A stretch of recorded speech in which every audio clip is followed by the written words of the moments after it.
આવું ભગત, પરીન ભગત, હકુ ભગત 25 વર્ષથી પેલી મને રોવાય થાય કે આપણો સમાજનો આપણે ગર્વ તો હોવો જોઈએ. બીડી, માવા, તમાકુ આપણે 200 રૂપિયાની મજૂરી અને એમાંય છતાંય 50 રૂપિયાના માવા ખાઈ જાય, 25 રૂપિયાની બીડી પી જાય. તો આપણે પણ વધે શું? આપણે વધી.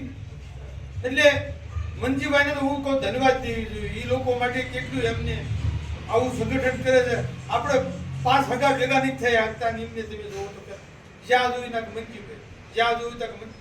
કોઈના કેસ કબાલા હોય, કોઈના કજિયા હોય, લખણા પૂર્ણા હોય, નો થતા હોય તો એમને પાસ પાડે. અને આપણું તો કાંઈ નહીં. એક જોવો તો ખરા 4 દીકરા એમને ગુમાવ્યા. અને આપણે સમાજ માટે નથી, એને 18 વર્ણને બધું એને આપણે દીકરીઓ હોય, દીકરા હોય, એને બાબા સાહેબના પુસ્તક એને વસાવો હોય, એને આવા કઈ સંગઠન હોય. મને ખબર નથી, નગર મારે 3 દીકરીઓ અને 1 દીકરો તો હું 1 જ 2 દીકરીઓ લાવું, પણ મને હવે ખબર પડે.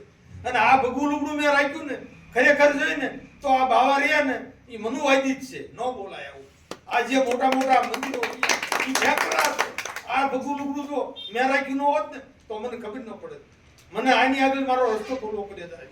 મોટા મોટા સાધુ મંદિરોમાં જાય તો કે બાપુ આપણે ને પેલું ક્યાં પૂછે શું તમારી જાતિ? એક સાધુને કઈ જાતિ હોય? સાધુને જાતિ ન હોય, એ માનવને જાતિ હોય. લોહી તો બધાને હરકત નહીં નીકળવાનું. એક દીના સમયે હું બહુ સાધુ નથી ભણ્યો, એક ચોપડી ભણ્યો તો મેં બાબા સાહેબનું પુસ્તક વાંચ્યું.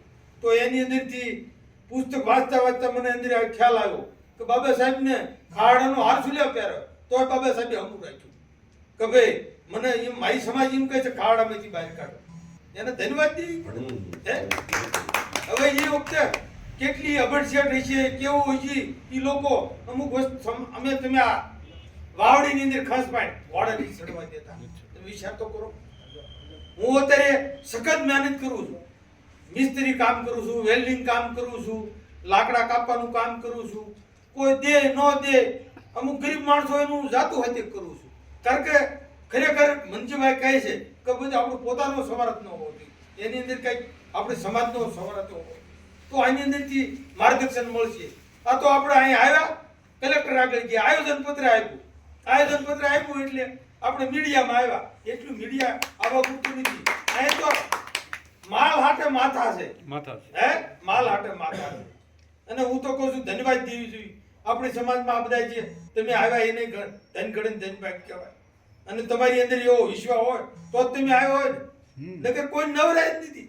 દીએ કામ જ આવું, હાજે હોઈ જાવ. આ આપણો કર્મ, બીજો કાંઈ કરવું કે કેવી આપણી સમાજ કસડાય. આ અમે એક દી મહારાષ્ટ્રમાં ગયા હતા.